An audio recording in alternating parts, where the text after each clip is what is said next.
I'm Glenn Parker, and you're watching Chopping It Up with Buck. All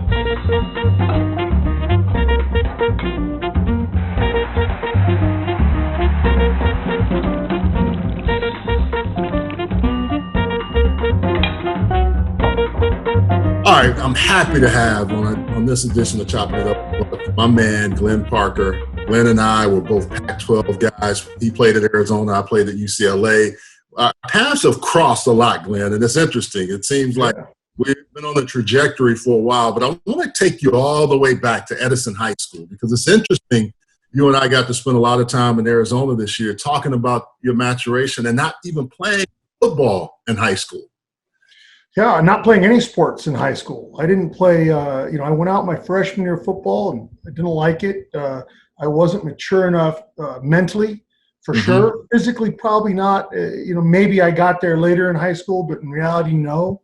I had always been a really good athlete. I've always been among the better kids in Little League and basketball and flag football or whatever. And I love to surf and body surf, and I just wasn't mentally mature enough to play in high school. And so, and I went to a very good high school program. Edison High School at that time turned out a lot of D1 players.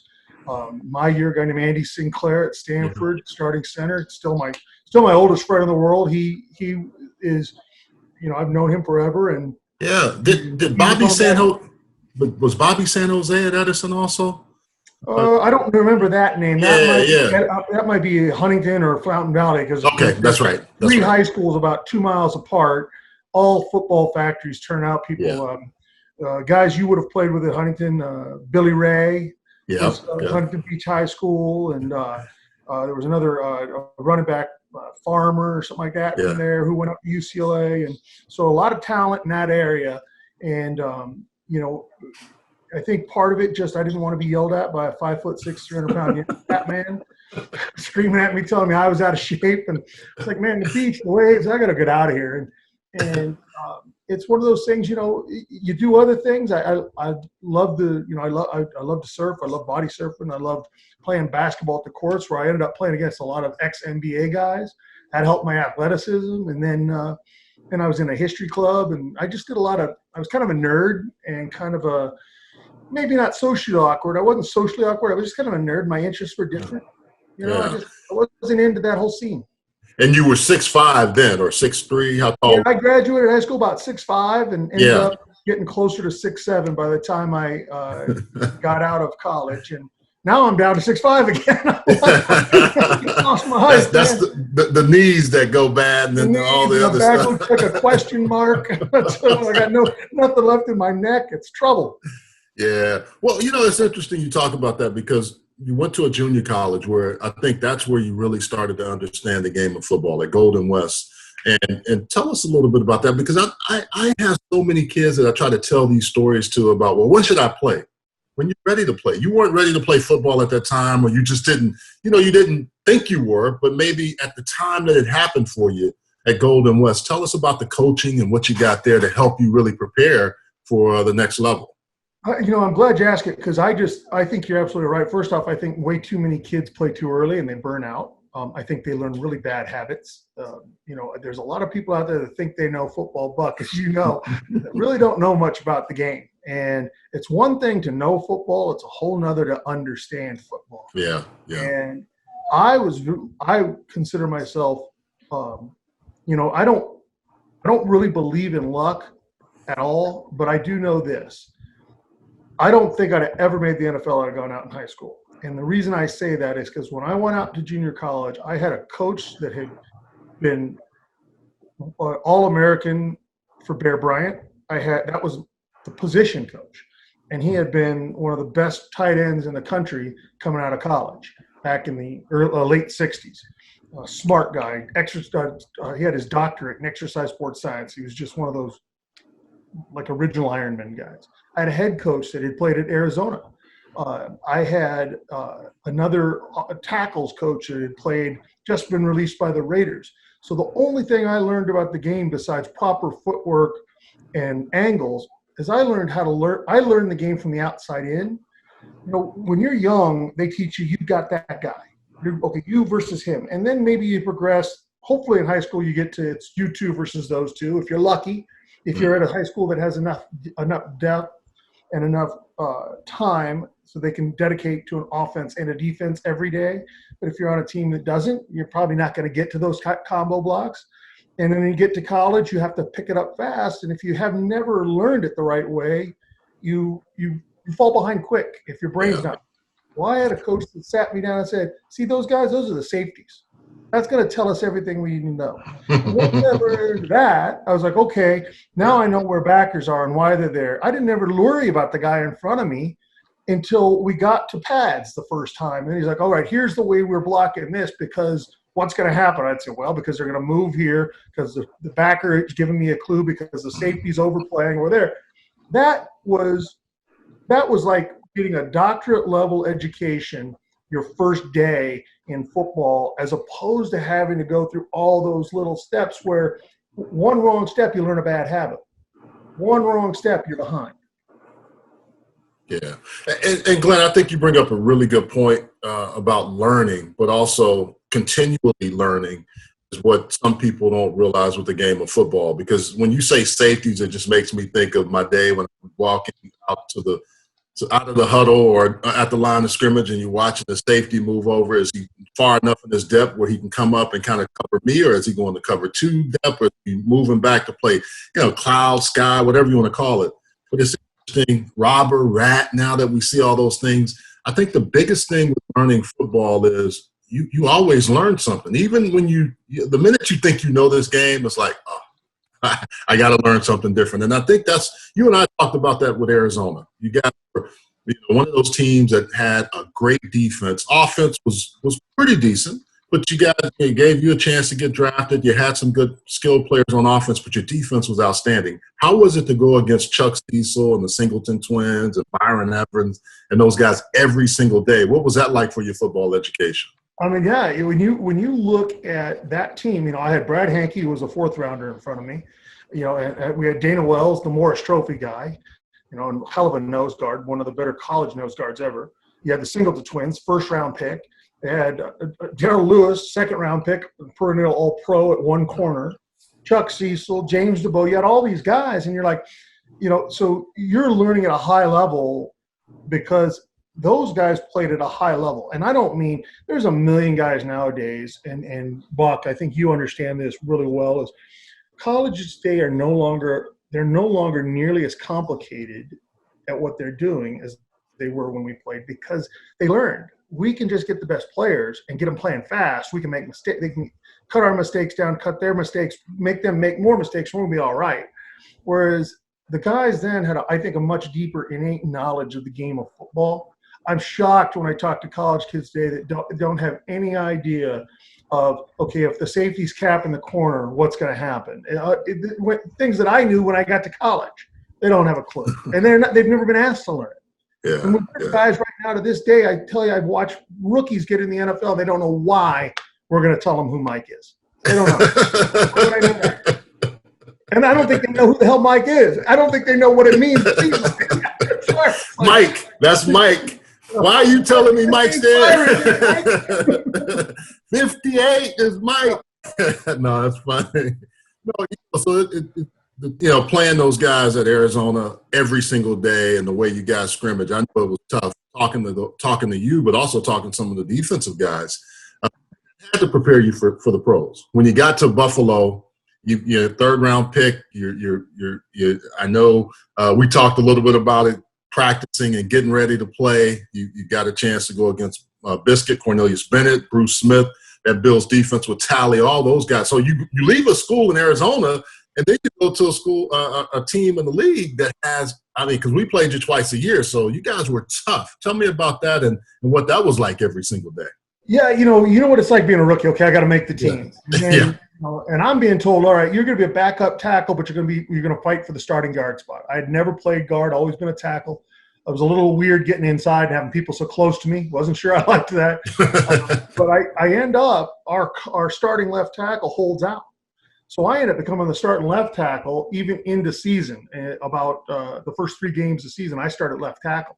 So first, not only do you go through the preseason where you think you got a grip on things, then you get thrown, then regular season starts, you realize you weren't doing anything in preseason. But every day at practice, I went from, instead of going against Leon Seals, who's very good, but I'm tight in space, to I'm out in space against Bruce Smith every single one-on-one. And then when he takes a break, I got Cornelius Bennett. And of course, they're lining up they're just rolling to try to line up against they're fighting each other for reps against you, and that makes you just learn that much quicker. Yeah. What are they doing? How are they setting you up? How are they trying to counter you? It helped immensely just being thrown into the fire like that, because then once he came back, I was able to step in and win the right guard spot, and then out of the right guard spot and start backing up other spots. I played, I ended up starting maybe 3-4 games as a rookie, but I played something like 70-something% of all the offensive snaps. Wow. So, and I played tight end. They moved me everywhere. And it was I was happy. I was on the field, and I was in my rookie year. Well, and the good thing with that, too, is think about your body. You weren't beat up. That's the one thing. By not having a lot of football under you, you didn't have – your body wasn't beat up. I always talk about this. Marcus Patton was on that team with you guys, too. He was in that same draft class, I think. And just – Marv Levy had to be a big influence on you. And also the way he prepared you guys, you did some hitting, but it wasn't a lot once that season started. It sounds like he protected you guys. It wasn't a lot in camp when I went back, because I learned what hitting in camp was all about when I went to the Chiefs with Marty Johnson. I was like, oh, these guys, no wonder we were healthy. I remember we used to have you kind of get in the rhythm really quick at camp, and Marv had us go. We were only over there for about 19 or 20 days. We were about 45 minutes from our house. So what we would do is if you went a morning heavy practice in pads for run, you went an afternoon with just your shoulder pads for pass. The next morning was the same. The next morning was the same. And then you got that night off. The next morning was a walkthrough. The next afternoon was a light or no padded practice. And then you did 2 more 2-a-days. So we never did more than two days in a row without a night off or a next morning off. So you were rested all the time. And your 2-a-days consisted of, we're going to do run hard here, and then pass in the afternoon where you're not going to have your pants on. You're not going to be dragging your body around. People forget how heavy those pads get in August when they got. Oh, I know. You talk about hard practices. I was with the Saints that same year. I think we came out in the same draft class. And Jim Moore, I can remember going 8 straight days. Now, we were in La Crosse, Wisconsin, which was a little bit better because of the temperature. But I can remember going 8 straight 2-a-days. And I can see why the Saints, they were really good at that time with the Dome Patrol and all those guys, but they would wear out when they would play the 49ers. And the 49ers, I think, took your approach to how they would, too. They would really shed the pads at certain times of practice. Sometimes wouldn't even go out in pads. And I think that's the important thing that you think about how teams now are kind of reverting back to that. Now, tell me, this is what I'm always intrigued by when I talk to guys like you that have played against some really great folks that you practice every day. You can't cut Bruce. We all knew that because he'd get highly pissed off. But other outside linebackers or defensive ends that you played during your time that you just said, this guy is a handful. I gotta be ready to go all game long, because if I make one mistake, he's gonna make me pay. If you remember at that time in 1990, that was Lawrence Taylor had become dominant, 86, 87, 88. By 1990, almost every team had an outside backer that was a handful. That was just, he pinned his ears back and just got to go. My very first regular season game was against the Colts and Dwayne Bickett. Yeah. All day sucker for a rookie. Yeah. And then Carl Mecklenburg. There's Mike Kofer, who played for the Detroit Lions. Fast, off the edge, got low, strong, could throw you around. You're playing against the New England Patriots, who at the time are not very good. They got Andre Tippett strong. They got the Terminator Vincent sitting in the middle. I saw Bickett every day in practice, so I knew that. But Andre Tippett was one of those guys that was a 4th-degree black belt. If he didn't want to be touched, he wouldn't be touched. Got Dolman up in Minnesota along with what was the other guy on the other side? Keith Millard. I mean, they had – Millard was an animal. Yeah. Hey, look, as a rookie, think about this. Ricky Jackson, Von Johnson, Sam Mills, and Patrick Schroeder. Yeah. That's a hell of a linebacking core right there now. And Charles Haley, at some point, you're going to see him when you played San Francisco. That's what's so amazing, that guys like yourself who were not even playing high school football had to be ready, because that was true. The evolution of the edge rusher, Lawrence Taylor, and then the defensive ends became more athletic and faster. That's your first year. You were just like, how much coffee did you drink and how much film did you watch? First off, coffee came in later towards the end of the first year when I started, because, you know, I went through the rookie, I'm going to swallow my tongue. How many weeks is this now? About week 12, you're like, wait a minute, we had 5 weeks of preseason, 12 weeks of season. We're not even, and there's no light at the end of this tunnel. You know, and then, of course, we went all the way to Super Bowl 4 straight years. So you lose all that time, 4 straight years. Honestly, you have to learn to watch film. I don't know if there's anybody in college that knows how to watch film. When you get to the science of it, because in college, yeah, you're going to get your film now. People are going to give it to you, but you know what I'm talking about. Everybody develops their own style of watching. So I listen to Ken Hull. I listen to Will Wolford. I listen to Jimmy Richer and Howard Ballard. And we would have our group meetings and learn. And to be able to learn what they were looking for and why. And then as I matured and went to the Chiefs and could bring film home, and then at the Giants where I really, you know, my last 5 years or so, I became a scientist at what I wanted to see on film, what I was looking at, you know, not just his hand placement, which foot is up and back, but I also want to watch a game from start to finish. So I get a feeling of that guy's mental state when they're on the high, when they're on the low, what gets him high, what gets him low, not just looking at cut-ups. And then I want to look at all those tendencies. How often do their tendencies marry with their mental state, with the emotions of the game? How often does that cross? What's that intersectionality like? And so you start getting to where, you know, as a rookie, I had no idea. I'm better every year, and I'm better now. But it's just, you just learn constantly how to watch film the right way. You talk about that Buffalo run, and I had the good fortune of playing against you guys and competing in Indianapolis.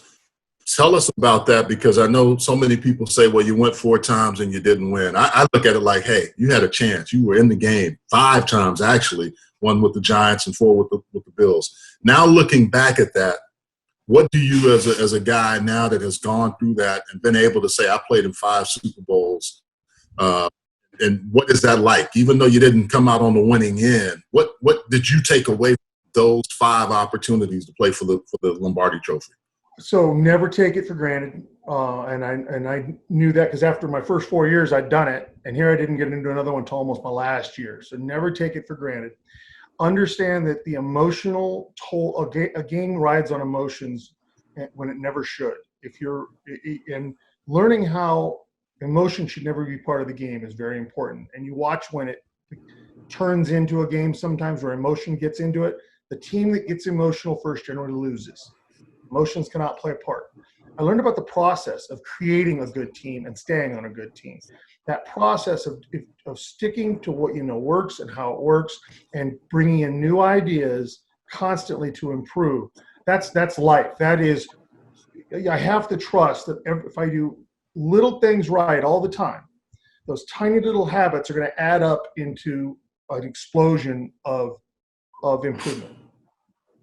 Now, what I found interesting, Glenn, even the Super Bowl, I think it's unbelievable to play 5 times for a Super Bowl championship. But you were going to wine internships when you were with the Giants. You know, you and I talked about wine, and we started. And quite honestly, I think if people are casting, you and I would be a great duo as a cowboy Western movie.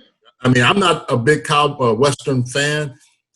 Country music fan, but I like certain things, and certain things you knew I liked, you'd always play. And I had you listen to things. It'd be cowboy soul. That's what I call it. There you go. But the great thing about it, where you live now, we'll talk about that too, because I had a great time coming out there heading after all the stuff ended with the AAF. But you were doing a wine internship during the season, or during your off season with the Giants. Tell the people about that, because I think that's really interesting. Developing the passion, so when you left the game, you kind of have something when you walked away. You know, I think what you do, if you're smart in football, you have to have something outside of football. So originally for me, it was TV and radio, and that's what I had gone to school for, kind of nominally. And so I had a transition kind of ready for me, but I got to the Chiefs of all places, and they had player development, which the Bills didn't have at the time. The Chiefs were pretty much cutting edge at that time. A friend of ours, Lamont Winston, was in charge. Yeah. And he said, "Hey, we know you're doing this. Do you want to do radio or TV?" I said, "No, I'm really into wine. I'd love to learn more about the process." So they reached out, got some different wineries, and Robert Mondavi answered back, was one of the several that answered back, and that's where I chose to go. And I went there almost every off season from about 97 through 2002.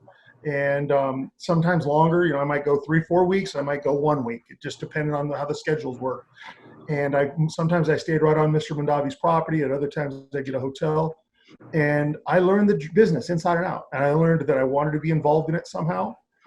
And I probably would have been, except right when I retired, I got a really good job with NBC right out the gate. So there was no time for that. I needed to concentrate. And my wife had twins, and that like a lot of my time. But the interesting thing with wine is, you say that did you love wine first before you started cooking food, or was it food and then wine? How did that? I think it was food and then wine. I think cooking. I think all of us as football players like to cook.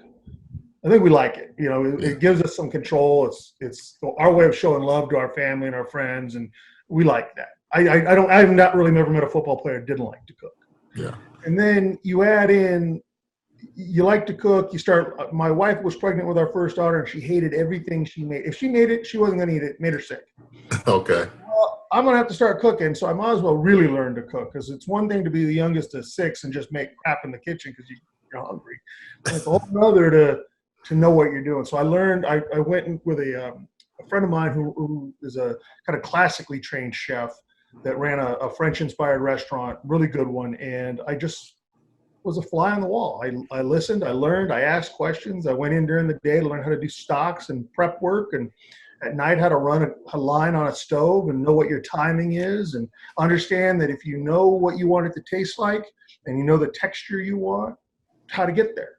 And that led me into wine, because then you're like, I thought that wine was great, and then I just ate it. I ate it with that meal. It was terrible. Why'd that happen? Then you start learning why they're like that and why they mesh so well. That led me into wine, which, it just keep learning. I'm, me, Buck. I get my hands in a lot of little pies. I'm learning there. Matter of fact, quarantine, right? I'm in quarantine. What have I done? I've learned to weld. I wanted to learn how to weld. Now I'm welding. I got a project going right now.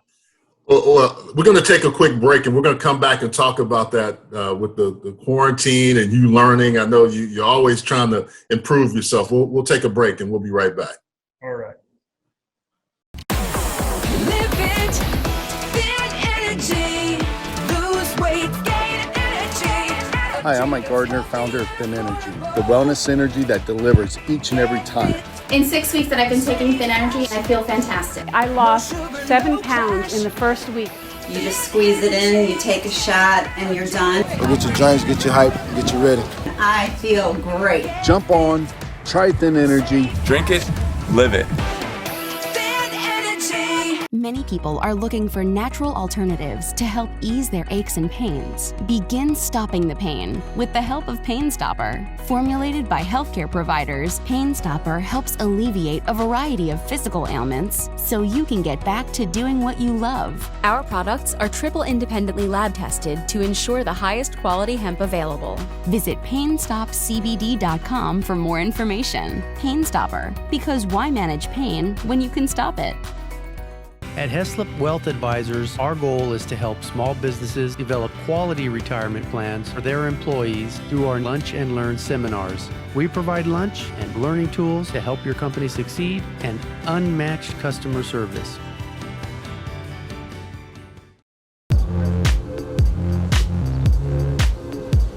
All right, we're back at Chopping It Up with Buck with Glenn Parker.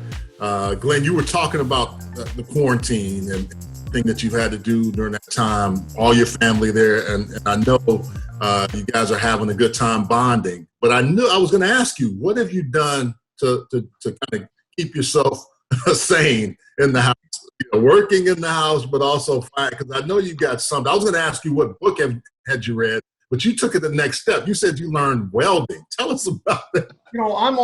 I read all the time. I got 3 or 4 books going at all times. So that's just, but I always wanted to learn to weld. and it's something I've been wanting to do for about 10 years just because I see something that I'd love to make that, but I don't know how to weld, or I don't even know how I would start. Luckily, right near my house is a good friend of mine who lives by himself. He's socially distanced anyway. He is a professional welder, fabricator, and all-around genius. And he said, I'll teach you. So I go over every Saturday for about 3 or 4 hours, and now we're working on a project together. And I was responsible for laying out the project, measurements, all my cut charts, where it had to be, leveling it out, and we got about halfway done today. I'm pretty fired up. I'll have pictures when it's done, but I don't know where you live, but without a gym, it's almost impossible to find a pull-up bar or a dip place. Real one. Yeah. So I'm building one that's made for me. Oh, it's heavy duty. I got you. Well, that's the one thing, Glenn, you think about it. I've had a chance to get my daughters home, so we've had a chance to walk. I'll say this. It's taught me and made me appreciate the things that I didn't always have a time to spend and do. And I think, that's been the best thing for me is just getting to know her, my wife and I. My daughter likes to cook, so we were in making some sea bass for Mother's Day. I pulled up a recipe. So when you were talking about cooking, I love the barbecue and grill more than in the house, but I've really started to learn how to do different things. And I think my daughter has been a big influence on that. When you left the game of football, a lot of guys talk about that transition being tough. What was that like for you? What was it when you had to hang up the cleats and walk away from the game? I think first off, easier for me than most because I didn't play high school ball. It wasn't my identity. Football was never a part of who I was. It was just a little thing I did. I made sure when I was playing the game that most of my friends were outside the game. I was always good friends with my teammates. Yes, I'd go out with them once in a while or during the week, but the vast majority of my friends were non-football players that keep you grounded. We talk about things other than football. And that was important to me. And then, so when I ended and I transitioned, I had a house, we moved. I knew what I wanted to do. For the first 6 months out, I had a job. I got to do some of Arizona's games on the local network because that's the way it used to work before you were on national networks, pardon me. And then right after that first season, so I officially retired, March or whatever it is. And right in December, I get a call to come audition for an NBC show, and auditioned in January. I was the only non-all-star, non-skill position, non-Hall of Famer in the mix, and I got it. So I felt really good about that audition. And when we came down to it, it was for the Arena Football League on NBC, and it was myself and Michael Irvin, and we had a blast doing it. And I ended up doing that for 4 years with them. And it was great for 4 years, flying to New York City and talking arena football. And then it kind of morphed into all the sports on a Sunday. Myself and Al Trowig sitting there BSing about. It's interesting how that happens because, I've been in broadcasting and we talked a lot about that. But and if we go back to what we really love is the game of football, and kind of what even got us closer is coaching in the AAF. Our paths are crossing broadcasting. I'd see you, we'd see each other. We knew each other. But when we got to the Alliance of American Football, the AAF, we got to know each other pretty well. We were staying in some dorms like we were back in college. I think worse than college. It was a good setup for what we had. You could walk across to the complex to watch film. But you and I had probably dinner 2 or 3 nights a week. We would always we were finding places, right? We were on the hunt to find a new little hole in the wall that had really good food and, had to have a nice beer on tap after a long day at the office. What was your experience? I thought I had so much fun coaching football, being around the guys, helping guys get a chance to get to the league. What was your experience like in the AAF? Well, I think it mirrors yours. I just absolutely loved having that opportunity to immerse myself back into the game. I didn't mind the dorm at all. It was a dorm, but gosh darn it, and no TV in our dorm. No, it was what it was. I had everything I needed. Like you said, we could walk and watch film and do our meetings. We could get right to the cafeteria. and we were in a good spot where you and I could jump out every night and find a spot, for an hour or two to just decompress. And I liked being immersed back in the game because the thing is, so many times people talk about, follow your passions. And I don't think that's true. My passion was never football. I just turned out to be good at it. And so I developed a passion for it. Find out what you're really good at, develop a passion, and then it's easy. And that's why I thought it was easy. And when I was with the University of Arizona staff the year prior, my wife's like, man, you're getting up out of here at 4:30 every morning. You're not coming home till 10 and you've got energy. I said, yeah, it's because I love it. I just love it. I can't believe I get to do this. Yeah, I mean, well, we were walking over in the morning, like before the sun came up, to go work out at the Y. There was a Y on there, and I'm making fun of the place. I enjoyed it. I had a good, comfortable bed, had a hot shower, and pretty much that's all you needed because you weren't in that dorm that much. But I think what I liked the most was watching those guys come together as a team because we had a pretty doggone good team, and we had a good group of guys to work with. And I hated how it ended. And I saw that with the XFL. You had a couple of offensive linemen that were trying to get to the next level. I had a few in the tight end group. But I thought it was one of those things where you were getting a chance. They were getting a chance to learn and understand the game even deeper than having to go into training camp as a practice body or anything else. What were your thoughts about that? Yeah, I think the neatest thing was everybody showed up with a willingness to work. And it's amazing to me that you get guys that I think the funnest thing of it all is everybody's willing to work, but when you start off, half the guys aren't willing to learn. They're willing to work.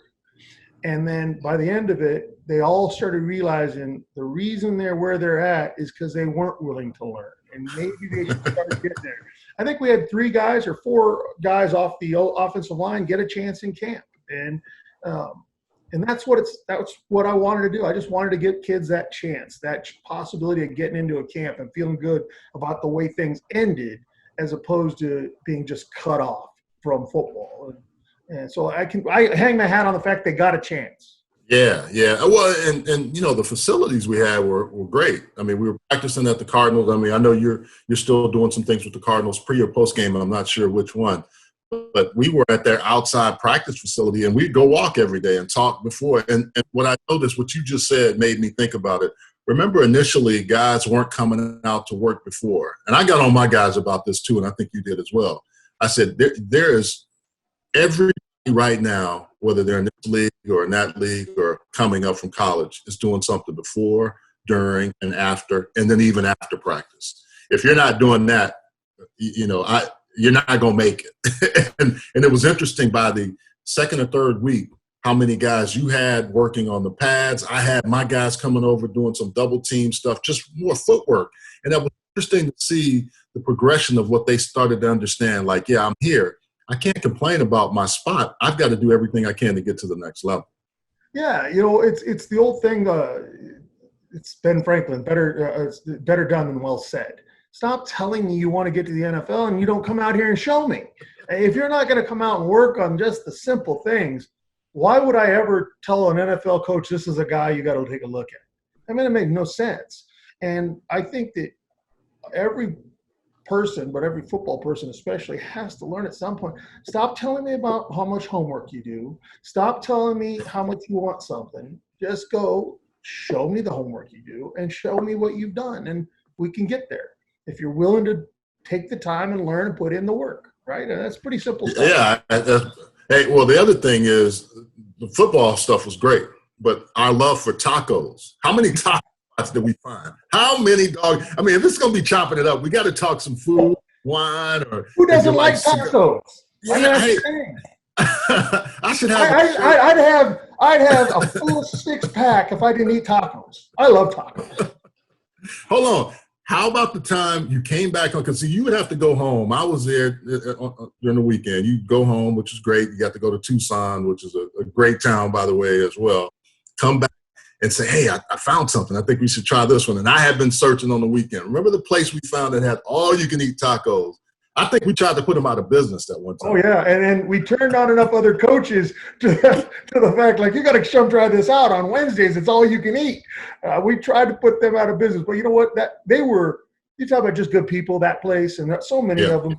You know, they were just happy to have anybody in there, but much less people like us sitting at that counter ordering 2 more at a time, eating everyone. And for those who don't know, when you're out near the border, a taco isn't like the tacos you're going to get any around the East Coast or down south or even Texas. Texas got a little better, but still, you're eating beef cheek, you're eating tongue. There's that's great. And having been in all over the Southwest like you, I got an appreciation for tacos. I can't find them here like I can. So when I was there, I'll say this too. It was over. That was the hardest part because I went to LA for a couple of days and then I called you and you said, hey man, just stop here because I had to drive back to Austin in the truck and before I flew back to Charlotte. What was it like for you? I felt like I lost my friend. I felt like I lost something because think about it. We were in the dang meeting room putting up our game plan and then we find out we're not going to do it and we have to kind of just stop and reset. You were able to go right home, but tell me about that because I know a lot of guys reached out to you. I was one, and we had a good time when I finally got to Tucson. But just tell me about how you felt when that was over. Yeah, I think your sense of loss, as you said, it's such an incomplete. There's no ending. There was no finality to it. It was just we were getting ready for a game, and now we're not working anymore. And you lose all those kids that you were coaching every day. You got a relationship with, and the coaches all over the league. I had coaches from other teams. Some guys are leaving San Antonio trying to get to California. They stopped and stayed with me. It's an emptiness and a lack of closure that you just never had. That you just been. And I still, if I could get back in, if the XFL, if there had been an opportunity, I would have done it in a heartbeat. I love it. That staff we had was a ton of fun. Rick made it fun. That's why it was fun because Rick made sure it was an enjoyable time for us. And and it still have that. There's a hole there because I just missed doing it. He did Rick Neuheisel, he's talking about, was our head coach. He did a really nice job of blending the personalities because we had some personalities on that crew on offense and defense. It was some guys that, if they were in certain situations, people could quelch this person or that person. But we had a really good group, and I think competitive group, mind you. But I'll just say this, driving back and getting the chance to go to Tucson, I got a chance to come hang out with you for a night, and we hung out in town. And I'm still thinking about the place you took me with the green chilies and the great Mexican food. So I got to come back to hang out there. But tell me what you're doing at home when we aren't in quarantine. What is it that you like to do and kind of hang out at your spot? The Catalina, I think Foothills is where you are. I'm up in the foothills of the Catalina Mountains. So I'm in the foothills. The mountains go 10,000 feet. And, people think Arizona, they think desert. They don't realize about 2/3 or more of our state's covered in ponderosa pines. And so having that right near me is great. But I work at the university. I'm a fundraiser, and I go on the road for them, meeting alums and talking with alumni and going to events. And I love it. I've got the best boss, and it's hard to beat. Really is, but football. Yeah. Well, Glenn, you talked about it a little bit. I'm going to go back to that. What if you did play football? If you ever look at your life now, where you are, what would you have done if you hadn't played football? What would have been, Glenn Parker if he was someone else and didn't play football and become the guy that you have? I think I would have been behind the camera in movies or television. That was kind of the path I wanted. Possible high school teacher, I don't know. I still have a love of history. I read a lot about it, but I would have seen myself. I don't know. And honestly, I talk about it all the time. When I said football saved my life, and I know it saved my parents. Working underage as a bouncer is no way to go through life.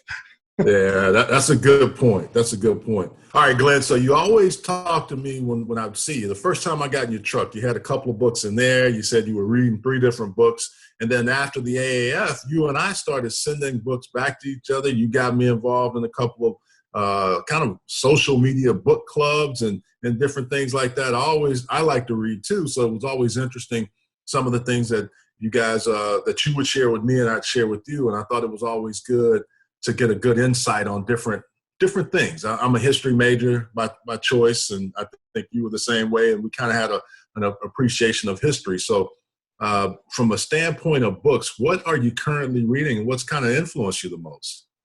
Wow. All books, many different reasons. Books have had a different, I think,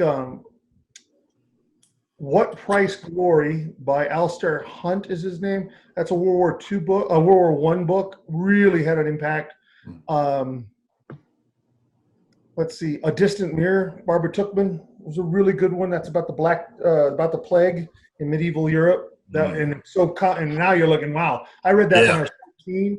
And, and it's so appropriate right now. You're just like, when this thing hits. Those are two really big ones, historical books that I enjoyed and I thought really had an impact. Well, I could go on and on, honestly. There's so many that I have one for you, Glenn, if you have some time. The Warmth of Other Suns. It's about the Great Migration.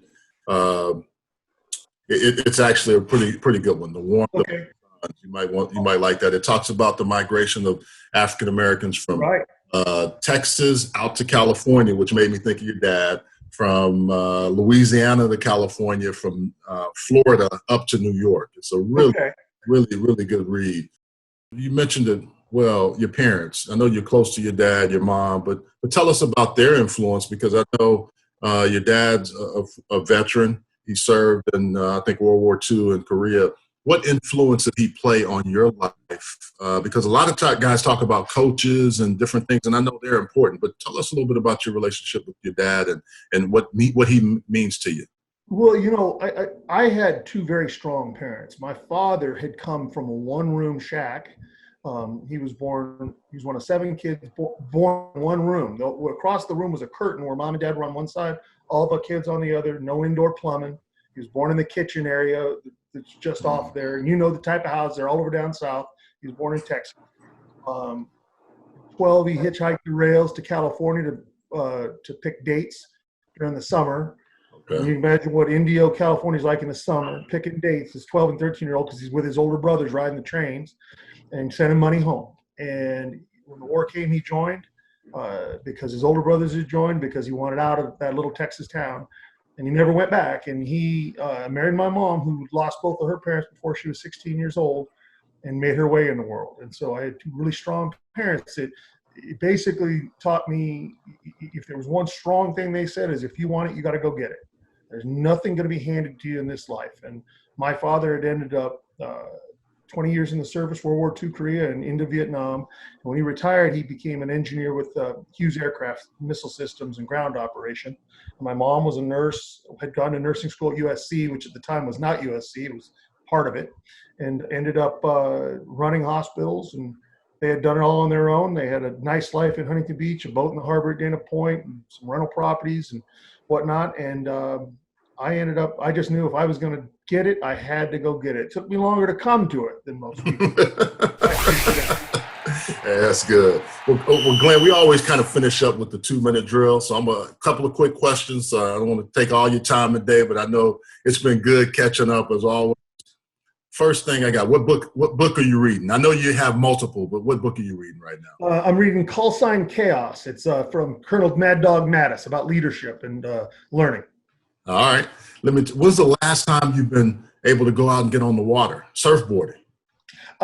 It's actually been a couple months. It was right before quarantine. It was probably back in late January, start of February, and I'm back and forth to Huntington Beach all the time. As you know, leaving Monday, I got to go out there for a week. I'm hoping to get in the water then if they'll open the beaches and make it possible for us. So I'll be when's good taco spot in Tucson? If anybody comes to Tucson, where do they need to go for a great taco spot? There's a lot of good ones. I'm going to tell you, I think personally, you got to go to Tacos Apson, APSON is really good, or Tacos El Pueblita is really good too. But Apson is the one I like. And you got to score here. We need a big man score. So I'm gonna set you up with an easy one. If you could coach again, would you do it? In a heartbeat, Buck. In a heartbeat. Hopefully with you. Hopefully me and you get to run in the same circles again, but you know I'm going to do that one again. Hey, Glenn, always good catching up, man. Hope you and your family get through this safe, healthy, and blessed. And when we do, we got to come out on the other side and find the best taco spots wherever we are, right? Got to get that with a nice cold one as well. Have a good one, and look forward to talking to you soon. All right. Thank you, Buck. Thanks for having me on with Chop It Up with Buck, man. Love seeing you, man. We'll talk soon.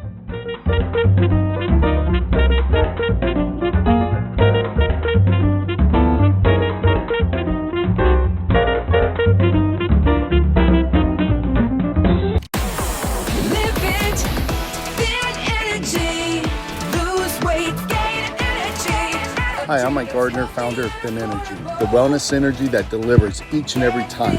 In 6 weeks that I've been taking Thin Energy, I feel fantastic. I lost 7 pounds in the first week.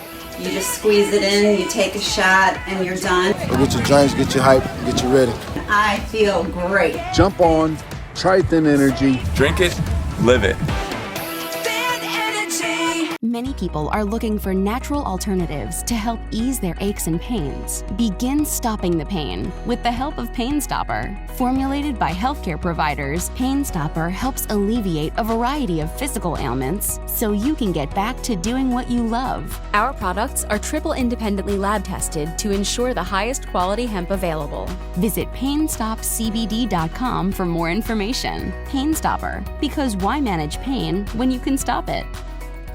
At Heslop Wealth Advisors, our goal is to help small businesses develop quality retirement plans for their employees through our Lunch and Learn seminars. We provide lunch and learning tools to help your company succeed and unmatched customer service.